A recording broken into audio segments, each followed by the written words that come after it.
La marche était organisée par le nouveau collectif Aar-Sunu Élections, en français Protégeons notre élection, constitué de plusieurs dizaines d'organisations syndicales et de groupes citoyens et religieux. Elle devait être une marche silencieuse à partir de 15 heures dans la capitale pour protester contre le report de dernière minute de la présidentielle et la prolongation du mandat du chef de l'État sénégalais, Macky Sall. Cependant, la préfecture a interdit la manifestation, estimant qu'elle risque de perturber gravement la circulation. Suite à cette interdiction, les organisateurs ont décidé de repousser la marche car ils estiment vouloir rester dans la légalité.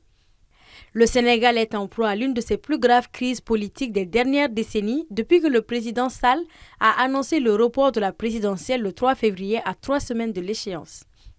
Dans la soirée d'hier, une centaine de journalistes se sont réunis pour une veillée devant la maison de la presse de Dakar, dénonçant les atteintes à l'exercice de leur profession depuis l'annonce du report de la présidentielle qui a fait descendre la société civile et l'opposition dans la rue. Nous n'accepterons plus d'être bâillonnés, nous n'accepterons plus d'être agressés, parce qu'en réalité, s'il y a un événement et que les journalistes ne sont pas capables de descendre sur le terrain pour couvrir, ça pose problème.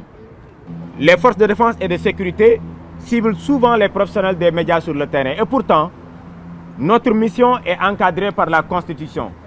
Leur mission également est encadrée par la Constitution du Sénégal. Donc sur le terrain, nous devons essayer de voir comment collaborer. Mais il n'y a aucune raison qui peut expliquer ce que nous constatons dernièrement. Nous avons une obligation de défendre cette démocratie et nous allons défendre cette démocratie. Nous avons une obligation de défendre la liberté de presse, la liberté d'expression, nous allons continuer également à le faire. La gravité de la crise fait craindre un nouvel épisode de violence comme le pays en a connu en mars 2021 et juin 2023 autour du sort de l'opposant Ousmane Sonko, candidat déclaré à la présidentielle aujourd'hui détenu et écarté de la course.